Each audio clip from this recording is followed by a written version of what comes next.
लोकतंत्र की जीत की हार्दिक बधाई। मैं आज ये क्यों कह रहा हूँ कि लोकतंत्र की जीत की हार्दिक बधाई, आप अच्छी तरह समझ रहे हैं।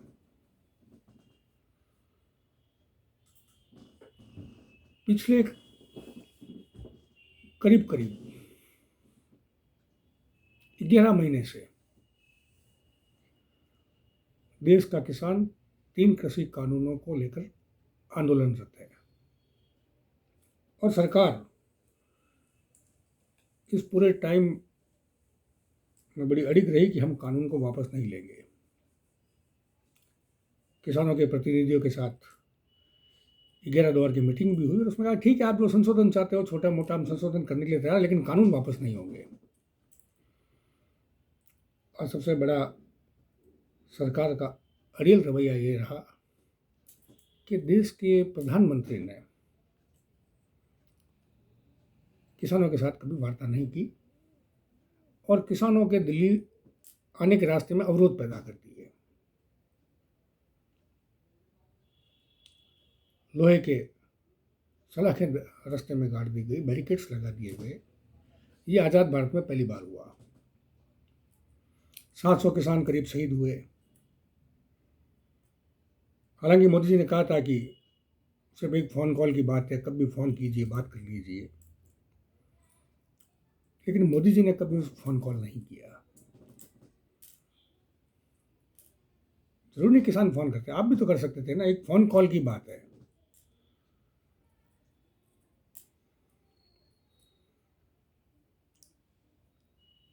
लोकतांत्रिक देश की सरकार जिन परिस्थितियों में कानून लेकर आई उनसे भी हम भली भांति वाकिफ हैं। कोरोना का काल था, संसद सस्पेंड थी, लोकसभा में अध्यादेश के माध्यम से आप ये कानून ले आए, बिना किसी चर्चा के वहां से पारित हो गया और राज्यसभा में आपने ध्वनि मत से इस कानून को पारित करवा दिया गया।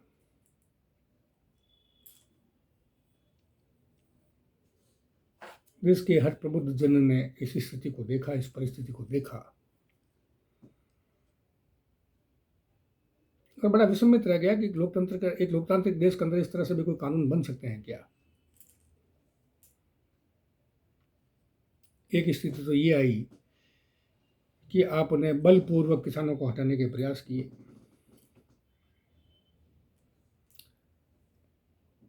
राकेश टिकैत फूट फूट कर रोए और उनके रोने का सैलाब जो था, उस सैलाब से किसान एकजुट हो गए। एक बार लगा था कि आंदोलन बिखर गया है, लेकिन उसके बाद किसान एकजुट हो गए। किसानों की इस एकजुटता का ही परिणाम रहा कि इस आंदोलन के पश्चात जहां जहां चुनाव हुए, चाहे लोकसभा के उपचुनाव हो, चाहे विधानसभा के उपचुनाव हो, बीजेपी बुरी तरह से चुनाव हारी।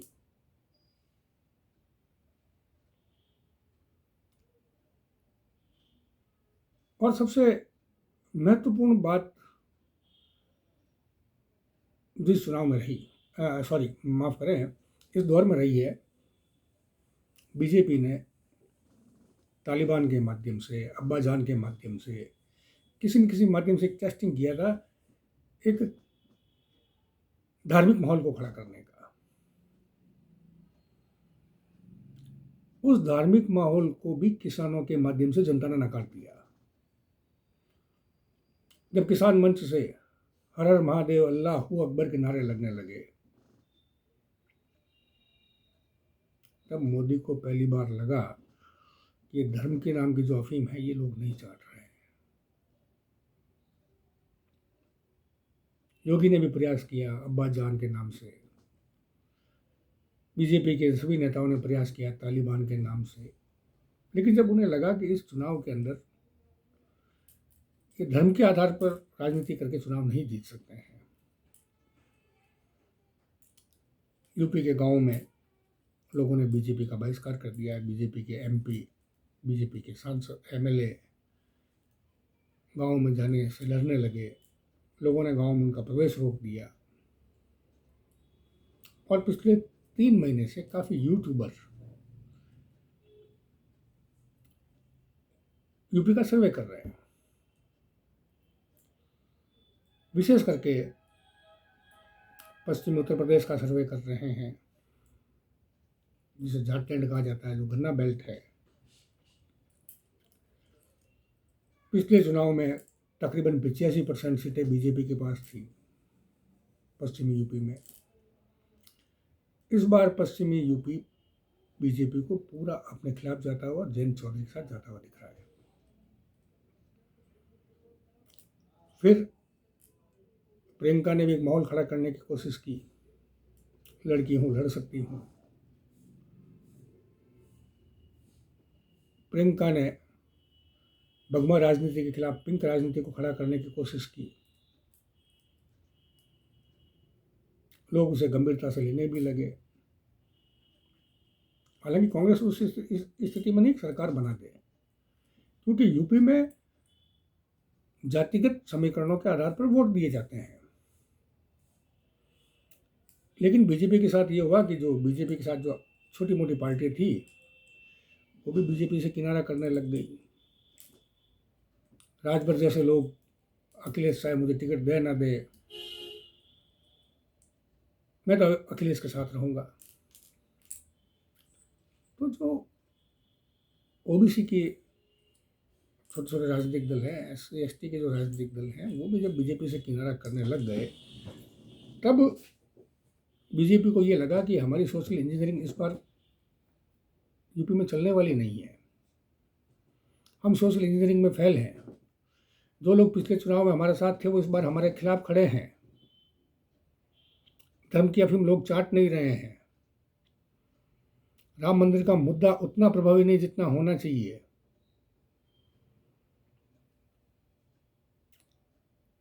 इन सब आकलन को करते हुए, जैसा कि संघ का चरित्र रहा है, एक ध्वज दो प्रणाम, एक राष्ट्र दो ध्वज नहीं चलेंगे नहीं चलेंगे का नारा देने वाले श्यामा प्रसाद मुखर्जी के अनुयायी महबूबा मुफ्ती के साथ कश्मीर में बैठकर उसके साथ कोलैबोरेशन की गवर्नमेंट बना सकते हैं और वहाँ पीछे 2 ध्वज के नीचे शपथ ले सकते हैं। तो ये सत्ता के लिए कुछ भी कर सकते हैं। इनका कैंडिडेचर वहीं से स्पष्ट हो गया। और जब इनको लगा कि कश्मीर में अपने पैर जमा चुके हैं, तो वहीं राष्ट्रपति शासन लगा कर उसी महबूबा मुफ्ती को भी नज़रबंद कर सकते हैं। ये जिसके माध्यम से जहाँ प्रवेश करते हैं, बाद में ये उसी के कंधे तोड़ते हैं। ये इनका चरित्र रहा है। इसलिए जो समझदार राजनीतिक दल है, वो तो इनसे दूर ही रखते हैं। शिवसेना के साथ भी इन्होंने यही किया। शिवसेना का वर्चस्व था, धीरे धीरे उसको वर्चस्व को ख़त्म करते हुए अपना वर्चस्व कायम कर लिया। लेकिन एक बड़ी आश्चर्यजनक बात आज नजर आई। कल तक बीजेपी ये कह रही थी कि संसद ने कानून पारित किए हैं, संसद के कानून हैं, और आज मोदी जी ने ये घोषणा की कि मैं इन तीनों कानूनों को वापस लेता हूं। अरे भाई, आप हो कौन इन कानूनों को वापस लेने वाले? आपके पास में क्या संवैधानिक अधिकार है? संविधान का ऐसा कौन सा अनुच्छेद है जो ये कहता है कि संसद द्वारा पारित कानून, राष्ट्रपति द्वारा हस्ताक्षरित कानून जिसका गजट नोटिफिकेशन हो गया, उसको प्रधानमंत्री की घोषणा से वापस ले सकता है? आप क्यों गैर कानूनी बात कर रहे हैं? क्यों गैर संवैधानिक बात कर रहे हैं?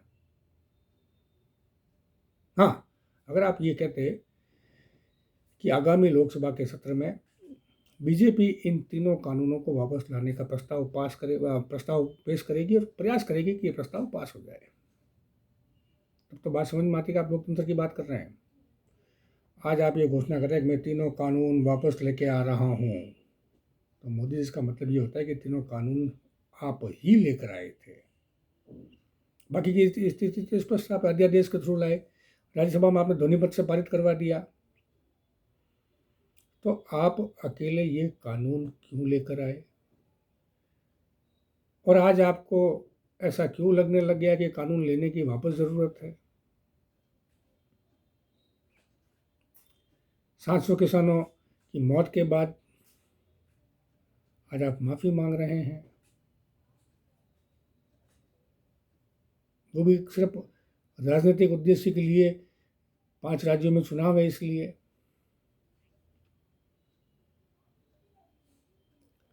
11 महीने तक आपने न तो किसानों को समझाने के प्रयास किए, न खुद समझने के प्रयास किए। एक वैक्यूम छोड़ दिया आपने, ये समझ कर कि किसान टूट जाएगा, किसान झुक जाएगा। मोदी जी, लोकतंत्र है, सुन लीजिए। 1857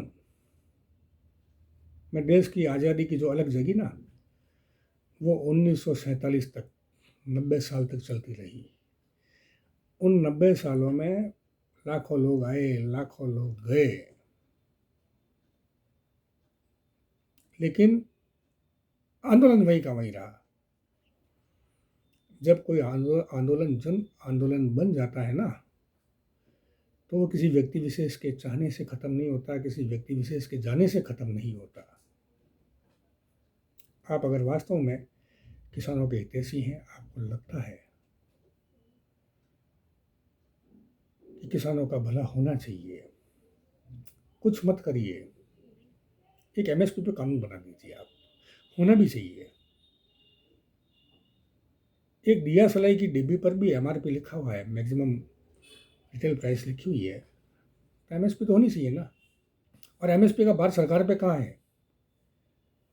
जितना अन्न सरकार को खरीदना है उतना सरकार खरीदे, बाकी का अन्न प्राइवेट प्लेयर्स खरीदेंगे और एमएसपी पे खरीदेंगे। बस सीधी सपाट स्पष्ट बात है।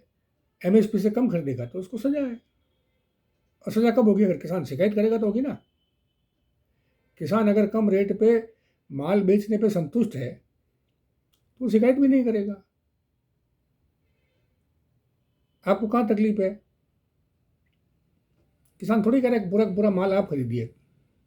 जितना धान, अनाज, दलहन, तिलहन सरकार खरीद सकती है उतना सरकार खरीदे, ना खरीदे तो कोई बात नहीं। प्राइवेट प्लेयर्स जो भी हैं वो एमएसपी से कम पे नहीं खरीदे। एक बात बताइए आप, आज हम पेट्रोल डीजल किस भाव से खरीद रहे हैं?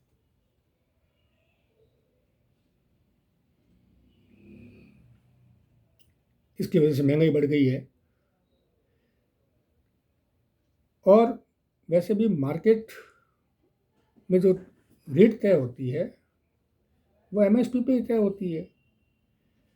1975 का गेहूँ अगर किसान ने 1500, व्यापारी ने 1500 में भी ले लिया है, तब भी वो आटा तो 2500 में ही बेचेगा ना। जनता पे भार थोड़ी पड़ना है, क्योंकि वो यही कहेगा कि 1975 में हमने गेहूँ खरीदा है। वो थोड़ी कहेगा हमने 1600 में खरीदा है, हमने 1550 में खरीदा है। तो इसलिए एमएसपी निर्धारित करने से देश में महंगाई नहीं बढ़नी है। हाँ, पूंजीपतियों की कमाई कम होनी है, ये निश्चित रूप से है। और मोदी जी, देश का जब 80% तबका या 70% तबका किसानी पे जिंदा है, और जब तक हम 70% तबके को आर्थिक रूप से मजबूत नहीं करेंगे तो जीडीपी कैसे बढ़ेगी? एक छोटी सी बात है ये। किसान की जेब में पैसा आएगा, 2 पैसा बचेगा तो बैंक में भी जमा करवाएगा, 2 पैसा बचेगा तो वो सम्मानपूर्वक जीवन जीने में पैसा खर्च करेगा, जो पैसा मार्केट में आएगा। और पैसा मार्केट में आएगा, लक्ष्मी चलेगी, पैसे का रोटेशन होगा तो जीडीपी बढ़ेगी। जब एक बात बताओ आप, मोदी जी, आप ये कह रहे हो कि देश आगे बढ़ रहा है, 130 करोड़ जनता में से आप 80 करोड़ लोगों को निःशुल्क अनाज देने का दावा कर रहे हो। इट मीन्स एक तरफ तो आप कह रहे हो 80% लोग भूखमरी पे, 80 करोड़ लोग भूखमरी के कगार पर हैं जिनको हम खाद्यान्न दे रहे हैं। तो देश आगे बढ़ रहा है, देश पीछे डूब रहा है? या तो आपके आपके आंकड़े गलत है 80 करोड़ लोगों के, और आंकड़े गलत है इसका मतलब उसमें भ्रष्टाचार है। 80 करोड़ लोगों के नाम का माल कहीं कहीं गायब हो रहा है, और आंकड़ा सही है तो शर्मनाक स्थिति इस देश के लिए, है ना। कुछ नहीं मोदी जी, जनता ने आपको बहुत प्यार दिया है। आपने किसी माध्यम से प्यार लिया हो, जनता ने आप पे बहुत भरोसा किया है, बहुत विश्वास किया है, और 11 महीनों में आपका, आपके अनुयायियों का जो एटीट्यूड रहा है, आपने, आप लोगों ने किसानों को कभी आतंकवादी कह दिया, कभी खालिस्तानी कह दिया, कभी गुंडा कह दिया, कभी मवाली कह दिया, कभी ये कह दिया कि दलालों का, बिचौलियों का आंदोलन है, किसानों का आंदोलन नहीं है, तो आपने विश्वास खोया है। उस खोए हुए विश्वास को अर्जित करने की जवाबदेही आपकी है। आपके मन की बात से जनता आप पे विश्वास नहीं करेगी। जनता आप पे तब विश्वास करेगी जब आप जनता की बात को सुनेंगे। आपको प्रधानमंत्री आपकी बात कहने के लिए नहीं बनाया है, आपको प्रधानमंत्री जनता की बात को सुनने के लिए बनाया है। इतना समझ रहे हैं ना आप? और नहीं समझ रहे हैं और मन में कोई कुटिलता है तो भी आप जान लीजिए, आपकी इस घोषणा से कुछ परसेंट वोटों में सुधार हो सकता है, लेकिन आप ये देखो कि 100% किसान आप पे भरोसा कर लेंगे और पहले की तरह मोदी मोदी मोदी करने लग जाएंगे, तो आप बहुत बड़ी गलतफहमी में है। क्योंकि अब वो लोग जग चुके हैं। अब उन लोगों को एक एक बात याद आ रही है, अब उन लोगों को एक एक मुद्दा याद आ रहा है। उन लोगों को हर साल 2 करोड़ रोजगार भी याद आ रहा है। आपके खाते में यूं ही मुफ्त में 15-15 20-20 लाख आ जाएंगे, वो भी याद आ रहा है। 100 स्मार्ट सिटी भी याद आ रही है, बुलेट ट्रेन भी याद आ रही है। ऐसा कौन सा सपना नहीं था जो आपने नहीं दिखाया, और ऐसा कौन सा सपना है जो आपने पूरा कर दिया। इन कृषि कानूनों को वापस लेने से किसानों की 2022 में दुगनी आय तो नहीं हो जाएगी ना। आपने दुगनी आय का सपना भी तो दिखाया था ना, वो भी तो बाकी है ना मोदी जी। हाँ, आपके इन 3 काले कानूनों की वजह से 700 किसानों की जान गई। इस पे आपको आज भी शर्म नहीं है, आपने आज भी उनको श्रद्धांजलि नहीं दी, आपने उनकी मौत पर आज भी दुख प्रकट नहीं किया। तो वही बात है, गड़ेले आंसू वाली बात है।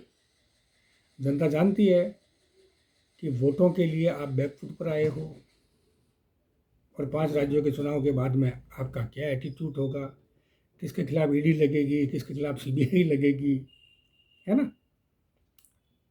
सरकार के चाल और चरित्र को जनता जानती है, लेकिन जनता अब डरती भी नहीं है। आप चाहे ईडी लगा दो, चाहे सीबीआई लगा दो, देश से बाहर तो नहीं निकाल सकते ना, जेल में ठूस सकते हो, ठूस दीजिए, पब्लिक तैयार है। इन चीज़ों से कोई डरने वाला नहीं है, न कोई 16 बार माफ़ी लिख के मांगने वाला है। ऐसे कोई वीर नहीं है जो 16 बार लिख के माफ़ी मांगेगा, है ना। इसलिए आप लोकतांत्रिक देश के प्रमुख हैं, लोकतांत्रिक व्यवस्था में जिए। हो सकता है जनता का कोई वर्ग आपसे गलत नाराज भी हो, वो नीतिगत रूप से गलत हो, तब भी उन्हें समझाने की बात करनी चाहिए। वसुदैव कुटुंबकम की बात जहाँ हम करते हैं, हम हिंदू ये कहते हैं वसुदैव कुटुंबकम, वहाँ पर आप अपने राजनीतिक स्वार्थों की वजह से तालिबान, अब्बाजान, शमशान, कब्रिस्तान ये करना भी बंद करना ज़्यादा ठीक रहेगा।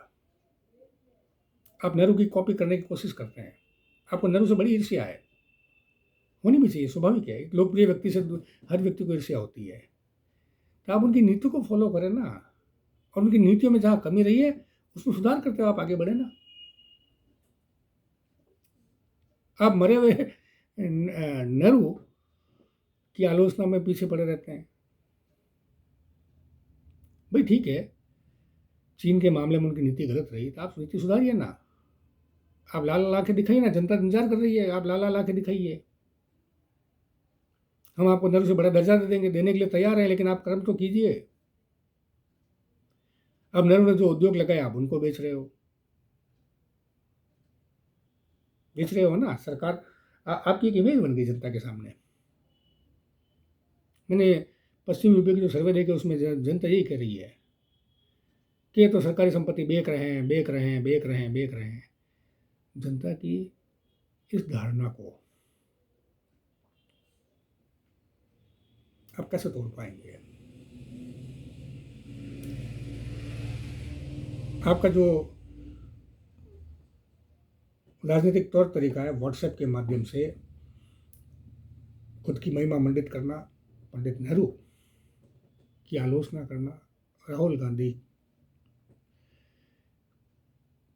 की निंदा करना, मोदी जी आगे बढ़ने के लिए छोटी लाइन के आगे बड़ी लाइन खींचनी पड़ती है। आप कितने डरपोक हैं? आप मरे नेहरू से डरते हैं, आप राहुल गांधी से डरते हैं, और 11 महीने बाद आप बैगपुर पर आए तो किसानों की वजह से आए, और उन किसानों की वजह से जिन्होंने आपके खिलाफ 11 महीने में एक भी शब्द नहीं बोला। 11 महीने में किसानों ने एक ही काम किया जिससे आप राजनीति के नेपथ्य में जाने की स्थिति में आ गए। वो एक ही काम था, हर हर महादेव अल्लाह अकबर।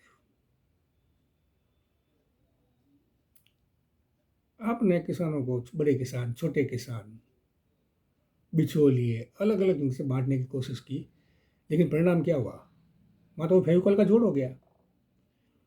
पिछले यूपी चुनाव में आपने जाटों और मुसलमानों को लड़वा दिया था, उनको समझ में आ गया, वो फेविकॉल का जोड़ हो गया, एक हो गया, और उन्होंने कह दिया हर हर महादेव अल्लाह अकबर। बड़ा बनने के लिए बड़ी सोच होनी चाहिए। आपका एक वीडियो मुझे याद आता है कि मेरे अंदर तो ईश्वर ने वो मशीन फिट की है कि जिससे मैं बड़ा ही सोच पाता हूँ। कहने से कुछ नहीं होता है, सोच लोगों को दिखनी चाहिए कि आपकी सोच बड़ी है। दिन में 4 बार कपड़े बदल देने से, 8,500 का प्लेन परचेज कर लेने से, और 21,000 करोड़ का सेंट्रल विस्टा बना देने से सोच बड़ी नहीं होती है। बड़ी सोच वो होती है जो गरीब के दुख दर्द को समझे, जो गरीब के आंसू को पहुंचे। मोदी जी एक बात बताइए, पूरे कोरोना काल में पूरा मीडिया चीख चीख के कह रहा था कि ऑक्सीजन की कमी है, गंगा के घाट पे लाशें दिख रही थी, और जब सरकारों ने ये कह दिया कि ऑक्सीजन की कमी से कोई नहीं मरा, और आपने किसी को कुछ पूछा ही नहीं, आपने कहा ही नहीं कुछ, आपको इसलिए थोड़ी बिठाया है। जो दिखती गलतियां हैं, जो लोग पैदल चले, जो लोग पैदल मरे, वो आपको दिखे नहीं। ऑक्सीजन की कमी से लोग मर गए, वो आपको दिखे नहीं। अस्पतालों की अव्यवस्था की वजह से मर गए, वो लोग दिखे नहीं। और राज्य सरकारों ने ये रिपोर्ट कर दी कि हमारे यहाँ ऑक्सीजन की कमी से कोई नहीं मरा, और आपने ताली बजा दी। वैक्सीनेशन पे आपने क्या किया? वैक्सीनेशन पे आपने राज्य सरकारों को पहले तो प्रतिबंधित कर दिया, कोई वैक्सीन नहीं परचेज करेगा। 23,000 करोड़ का आपने बजट रख दिया, और उसके बाद में आपने रेट फिक्स कर दी कि केंद्र लेगी 150 रुपये में वैक्सीन और स्टेट लेगा 600 रुपये में। क्यों मोदी जी 450 रुपये का स्कैम किया था? ये 450 रुपये किसके खाते में जाने थे? क्या एक ही दवाई की 2 रेट हो सकती है? क्या राष्ट्रीय प्रमुख का ये दायित्व है कि वो एक ही दवाई की 2 रेट तय करे? राज्य सरकारों ने फिर आपने कह दिया कि नहीं, 45-18 साल तक के जो वैक्सीन है वो राज्य सरकार ने परचेज करेगी। राज्य सरकार ने ग्लोबल टेंडर किए, विदेशी कंपनियों ने राज्य सरकारों को वैक्सीन देने से मना कर दिया। इधर सुप्रीम कोर्ट के आप पे फटकार लगी, आप पे डंडा लगा। तब आपने कहा कि नहीं, ये वैक्सीन तो केंद्र सरकार देगी, और देकर भी आपने प्रचारित क्या किया? हम मुफ्त दे रहे हैं, मोदी जी मुफ्त दे रहे हैं। अरे मोदी जी, आप टैक्स के पैसों पे पल रहे हो। हमारे जनता जो टैक्स दे रही है ना, उससे आपके खर्चे निकल रहे हैं। आपका जो 8,500 करोड़ का प्लान है ना, उस टैक्स के पैसों का है। आप जिस भवन में बैठे हो ना, जहाँ लाइट जल रही है ना, वो जनता के टैक्स के पैसों से चल रही है। जो वैक्सीन आपने परचेज की है ना, वो जनता के टैक्स के दिए हुए पैसों से परचेज की, मुफ्त कैसे हो गई? मतलब आपने खुद को तो राजा और जनता को भिखारी समझ लिया। अनाज मुफ्त दे रहा हूँ। अरे मुफ्त कौन देता है इस देश में? कोई व्यवस्था मुफ्त नहीं है। मैं जनता को अनाज मुफ्त दे रहा हूँ, मैं जनता को वैक्सीन मुफ्त दे रहा हूँ। जैसे आप राजशाही हो, आप दरबार महाराज हो, आप किंग हो, और गरीब जनता आपके सामने करी दाता दीजिए, हमें दीजिए दीजिए दीजिए। मोदी जी अभी तो जैसे आप लोग कहते हो ना, आपकी राजनीतिक सोच जो कहती है ना कि अभी तो ये झांकिए काशी मथुरा बाकी है तो अब देश का आम आदमी ये कहेगा कि जो आज आप बैकफुट पर आए हो ना, ये तो सिर्फ एक झांकी है। अगले विधानसभा चुनाव और 2024 के चुनाव बाकी है।